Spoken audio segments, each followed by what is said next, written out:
Part 3, Ghosts and Flames. The bullet didn't kill him. It should have. The force threw Lamont back into the chair, air exploding from his lungs. Fire bloomed in his chest, and he thought fleetingly that maybe this was justice. Maybe this was the end he'd earned. Zola's silhouette blurred as blood filled his vision. He saw her leave, calm, deliberate. She didn't look back. For a while there was only silence, his own blood seeping hot into the floor, his breath rattling like broken glass. And then survival, the curse of every Marino, dragged him back from the edge. The rescue. He clawed for his phone, fingers slick. Dialed a number no one but he still remembered. An old ally, not family, but someone who owed him a debt. When the door burst open an hour later, Lamont was barely conscious.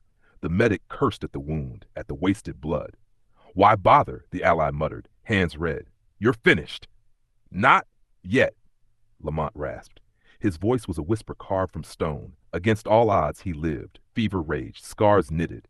The pain was a tide that never stopped pulling, but every wave carried a memory of Zola's eyes when she pulled the trigger. Cold, certain, unforgiving. The death of Lamont news spread quickly. Lamont Marino confirmed dead from gunshot wound. His enemies toasted, his former allies scattered. The Marino family line crumbled into dust. Lamont let the world believe it. He buried his name along with his empire. He burned his IDs, shaved his beard, and vanished across oceans. At night he dreamt of chains, of ledgers inked in blood, of Zola's voice calling him coward. He woke drenched in sweat, convinced he could still smell gunpowder in the air. It wasn't rage that kept him alive. It wasn't even revenge. It was her. The reinvention recovery took months. Reinvention took years. Lamont studied politics, finance, philanthropy, how power could be wielded without chains, how empires could be built from public admiration instead of fear. He invested in grassroots projects first: clean water, housing, education. Quietly at first, under assumed names, then louder, then boldly. He grew his hair long, dressed in tailored suits not for intimidation, but for charisma. His eyes softened when he spoke of inequality. His voice rang when he promised change. People listened. Donors flocked. Newspapers called him Marco Salvador, the billionaire philanthropist who wanted to dismantle the old structures of power. He smiled when they said that. They didn't know how literal it was. The ghost of Zola. Through it all, he watched her. Not directly, never enough to draw suspicion, but quietly. He knew when her novels hit the bestseller lists. He knew when she built scholarships at the community center. He saw her picture once, taken by a journalist, a rare photo of the elusive author at a book signing, her expression calm but her eyes still burning with the same light that had once aimed down the barrel at him. Every move he made, every speech he gave, he told himself it was for the people. And it was. But it was also for her, proof that he could be the man she once believed he couldn't. At night, when the world called him savior, he whispered her name like a confession: Zola. Transition into Part 3. By the time years had passed, Lamont Marino no longer existed.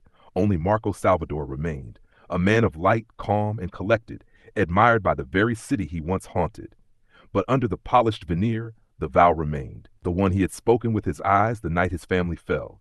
He would always love her, always protect her, whether she wanted him to or not. The gala shimmered with gold light and crystal glasses, the kind of evening Zola Moro usually avoided.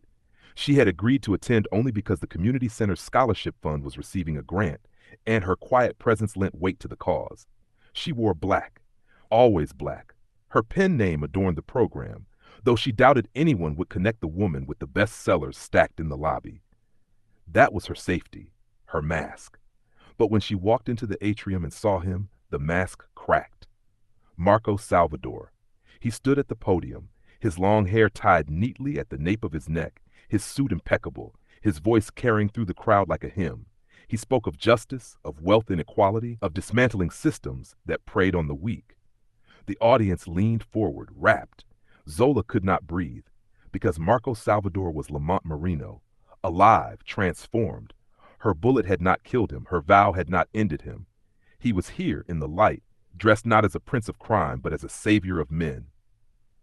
For 3 months she avoided him. Book launches, panels, community meetings. Wherever his foundation overlapped with her work, she kept her distance. She signed her novels, read to children, gave interviews about imagination and possibility, all while her skin prickled under the weight of his gaze, because she knew he saw her, always. Sometimes, when she glanced over her shoulder, she caught the faintest smile, the briefest nod. He never approached, never intruded, but he was there, a ghost in the corner of her vision. At night, she wrote characters who carried scars under immaculate suits, who loved women they could never have. She tore up the pages in the morning, furious with herself. The storm broke on a rainy evening, the city blurred behind streaked windows. Zola ducked into the community center after a reading, only to find him waiting in the shadows of the hall. Zola! His voice was softer than she remembered, but it still wrapped around her like smoke. She froze, every instinct demanding she run. But she didn't. "You should be dead," she said flatly. "I was." He stepped forward, the lamplight catching his hair. Lamont Marino died. Marco Salvador survived. Her laugh was sharp, bitter. "And I suppose I meant to applaud the resurrection?" "No." His eyes held her, steady, relentless. "You're meant to understand why."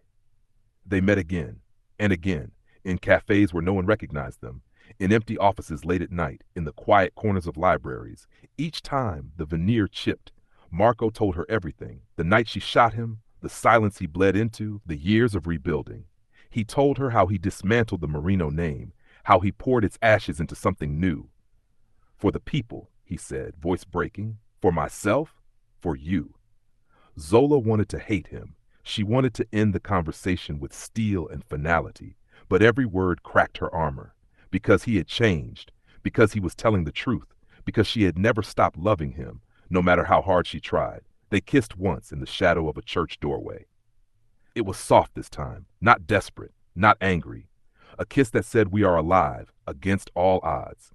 The confession came in a quiet room above the city, books lining the shelves, rain whispering against the glass. "I will always love you," Marco said. His hand trembled as it brushed hers. "Even if we are oceans apart, even if you never want to see me again, I will watch, I will protect, I will keep you safe, whether you know it or not." Zola's throat tightened. She wanted to say yes. She wanted to stay, but her life was not his life. "I write for the people," she whispered. "I fight for the people. You build for profit, Marco. You can't belong to them and to me. I don't want to belong to anyone else." Her eyes shone with tears she would never shed in public. She leaned in, pressed her lips once to his cheek, and stepped back. "We can't be together," she said, "but I know you'll be there, always." He nodded, grief etched into his features, and let her go. From then on, they lived parallel lives. Marco Salvador, philanthropist, advocate, a man worshipped by crowds, kept quiet tabs on Zola, ensuring her safety without ever intruding. And Zola left signs for him, subtle as breath, a dedication in her latest novel, to the one who survived. An origami star slipped into the pocket of a coat at a gala, a single red thread tied around a lamppost outside a community center. Each sign said the same thing: "I know you're watching. I am safe." I remember. Closing. They never married. They never lived together. They never had the peace of ordinary lovers. But in the spaces between words and shadows, in the silences between gunfire and applause, they loved each other, endlessly, faithfully, forever. Epilogue, the last page. The community center was quiet after hours, the hum of the old fluorescent lights giving way to the softer music of rain against the windows. Zola sat alone in the corner office with a fountain pen in hand, the kind she preferred for first drafts. A stack of manuscript pages lay before her, her next novel, almost finished. This one was different. This one was personal. She had written of stars and battles and heroines who never bowed, but here on the last page she let herself write the truth disguised as fiction. A man once lived two lives. In one, he was born in chains and called himself Lamont. In the other, he shed the chains and called himself Marco. In both, he loved me. In both, I loved him. Her hand trembled only once as she underlined the last sentence. She slipped the page into the manuscript, sealed it in an envelope, and addressed it to her publisher. On the back flap, in letters so small they could almost be missed, she drew a symbol, a single star. It was their signal. She knew Marco would find it. He always did.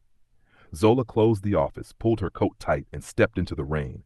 Across the street, a black car idled, tinted windows reflecting the streetlights. She didn't need to look. She knew he was there. She tied a thread of red yarn around the lamppost outside, the knot precise, deliberate. A message, silent but clear. I am safe. I know you're watching. Then she walked away, never turning her head. Inside the car, Marco Salvador watched through the glass. His hair was silvering now, his face etched with years of battles fought in daylight instead of shadows. He raised a hand but did not roll down the window. He smiled, faint and aching, and whispered into the silence. Always. The car drove off into the night, and Zola, her coat dark with rain, disappeared into the city with a small, knowing smile. Some loves cannot live in daylight, but in the shadows, in the silence between breaths, they survive. Not bound by touch or time, but by faith, and in that faith they endure forever.